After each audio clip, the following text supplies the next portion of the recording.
Apakah mobil listrik buatan Cina bisa menjadi alat mata-mata? Itulah pertanyaan besar yang kini mencuat setelah intelijen Israel menghentikan pasokan mobil listrik BYD untuk para perwira militernya. Isu ini bukan hanya tentang kendaraan, tapi perang tersembunyi di balik teknologi, data, dan dominasi global.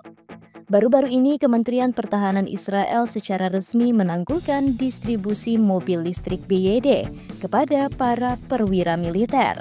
Alasannya, kekhawatiran serius soal spionase data.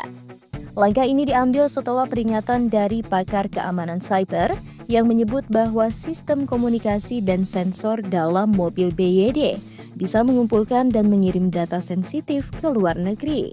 Salah satu model yang ditangguhkan adalah BYD Atto 3 yang seharusnya diberikan kepada seorang letnan kolonel Israel. Mobil itu tidak dioperasikan setelah pemeriksaan pada sistem elektronik internalnya. Menurut laporan dari Ynet News dan sumber pertahanan, sistem komunikasi seperti e-call otomatis telah dinonaktifkan secara paksa, tapi pakar menyebut itu belum cukup. Dr. Harel Menasri, pendiri Departemen Keamanan Cyber Shin Bet, Dinas Intelijen Dalam Negeri Israel menyatakan bahwa mobil Cina seperti BYD harus dianggap sebagai platform intelijen seluler. Artinya, mereka bisa merekam audio, video, lokasi GPS, perilaku pengemudi, hingga data biometrik dan mengirimkannya ke server Cina. Artinya, mereka bisa merekam audio, video, lokasi GPS, perilaku pengemudi, hingga data biometrik dan mengirimkannya ke server di Cina. Sistem seperti D-Link, D-Cloud, dan God's Eye dianggap punya potensi besar untuk digunakan sebagai alat pengawasan digital terselubung. D-Link adalah sistem yang menghubungkan semua komponen teknologi di dalam mobil BYD, mulai dari infotainment, navigasi, AI, hingga cloud storage. D-Cloud dikembangkan bersama Alibaba Cloud, adalah sistem cloud pintar yang mendukung D-Link.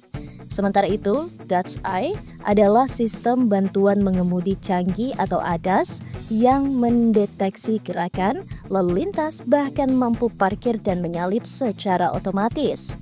Masalahnya, semua sistem ini terhubung ke jaringan 5G dan cloud, serta mampu memperbarui sistem secara over-the-air atau OTA. Disinilah letak kecurigaan, apakah update ini juga menyisipkan backdoor atau mekanisme pengumpulan data diam-diam?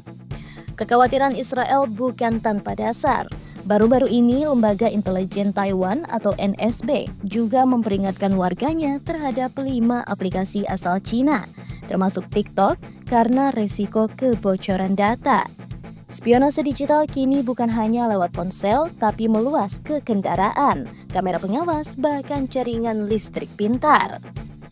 Mobil listrik modern yang penuh sensor, kamera, dan konektivitas secara teknis adalah komputer berjalan, dan jika dikontrol oleh pihak asing, bisa menjadi alat pengawasan tanpa disadari. BYD sendiri mengatakan bahwa data pengguna dikelola secara lokal dan tidak dibagikan ke kantor pusat di Cina.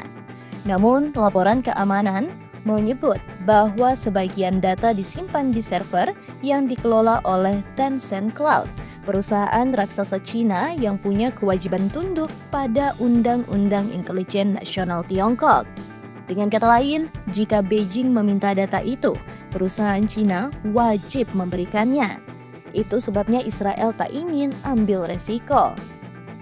Israel bukan satu-satunya negara yang mencurigai teknologi buatan Cina. Amerika Serikat telah melarang TikTok di banyak perangkat pemerintah. India melarang ratusan aplikasi Cina sejak konflik perbatasan 2020. Jerman dan Inggris juga tengah meninjau ulang infrastruktur Huawei dan BYD. Ini menunjukkan tren global yang berkembang. Teknologi sama dengan potensi ancaman intelijen. Kasus Israel dan BYD menjadi contoh nyata bagaimana teknologi modern tidak lagi netral. Di era digital, data adalah senjata, dan kendaraan bisa jadi alat pengumpulan intelijen paling efektif. Pertanyaannya kini adalah, apakah Anda benar-benar tahu siapa yang mengendalikan data Anda?